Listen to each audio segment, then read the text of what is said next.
বিসমিল্লাহির রহমানির রহিম। আজকে সকালের দেখেন এই বরি আবহাওয়ার কারণে যে খালিকে হাওর উত্তাল হয়েছে, হাওরের ঢেউ যেটা হলো আপনার বিপদসীমার বাহিরে আর কি। আল্লাহ পাক এই ঢেউ থেকে সবাইকে রক্ষা করো, আল্লাহ পাক সবাইকে ভালো রাখো।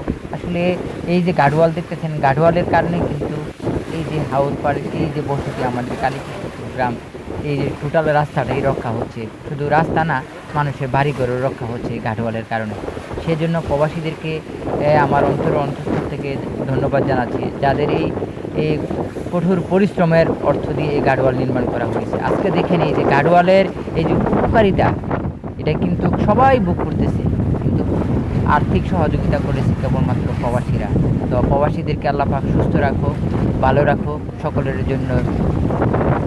হ্যাঁ, আল্লাহ, হ্যাঁ, সবারই কিন্তু দন দেয়, কিন্তু আপনার ভালো কাজে আপনার অর্থ ব্যয় করার মতো সবাইকে তৌফিক দেয় না। যারা এই ভালো কাজে, এই মহৎ আপনার সদগায়ে জারিয়া কাজে এই টাকা দান করেছেন, আল্লাহ পাক সকলকে সুস্থ রাখো, ভালো রাখো। সকলের এই যে রুজি রোজগারে আল্লাহ পাক বরকত দান করো।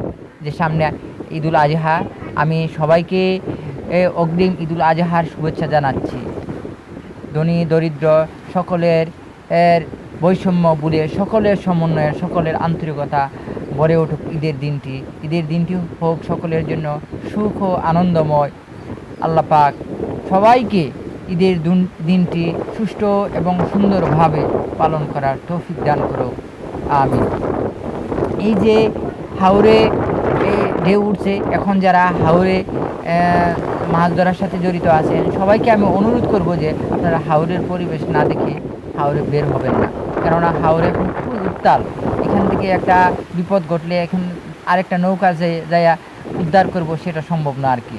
সেজন্য আমরা সবাই সতর্ক থাকি, সাবধানে চলাফেরা করি আর কি, যতক্ষণ পর্যন্ত হাওর এই শান্ত না হয়, আমরা যাতে সবাই বাড়ি ঘরে থাকি এবং নিরাপদ স্থানে অবস্থান করি।